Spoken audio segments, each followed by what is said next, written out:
मैं आज से 10 साल पहले की एक सच्ची घटना सुनाता हूँ। मैं उड़ीसा गया। कालाहांडी नाम का एक इलाका है, भारत का सबसे गरीब इलाका माना जाता है।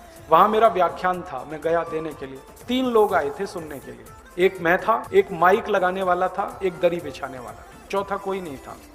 मैंने माइक वाले से कहा, भाई यहाँ तो कोई आया ही नहीं, व्याख्यान किसको दूं? उसने कहा, मैंने माइक ऐसे सेट किए हैं कि घर घर में आवाज जा रही है, आप बोलो वो सुनेंगे सब। तो मैंने कहा, भैया जो घर में बैठ के मेरा भाषण सुन सकते हैं वो मेरे सामने भी सुन सकते हैं। तो वो एकदम मायूस हो गया माइक वाला, और उसने बड़े धीमे शब्दों में कहा, वो आपके सामने बैठ के नहीं सुन सकते क्योंकि उनके शरीर पर कपड़े नहीं। तब मुझे उस दिन करंट लगा, झटका लगा, ऐसी भी गरीबी। तो मैंने कहा, भाई अब व्याख्यान क्या देना, मुझे तो इनकी गरीबी के दर्शन करा दो। तो उसने कहा, चलो एक एक घर में ले चलता हूँ आपको। तो सबसे पहले घर में हमने दरवाजा खटखटाया।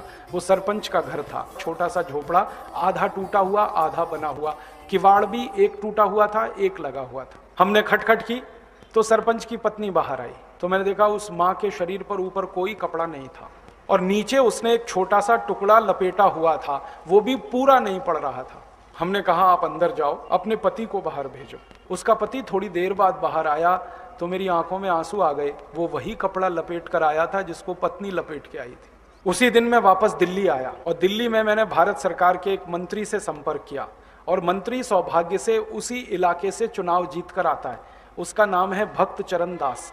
वो सांसद था उस समय जब ये घटना घटित हुई, और संयोग से मेरा उसका परिचय भी था। तो मैंने कहा, भाई तुम्हारे इलाके में तो इतनी गरीबी है? तो उसने कहा, मेरे ही इलाके में नहीं, भारत में ऐसे 37 करोड़ गरीब हैं जिनके शरीर पर 2 कपड़े नहीं है।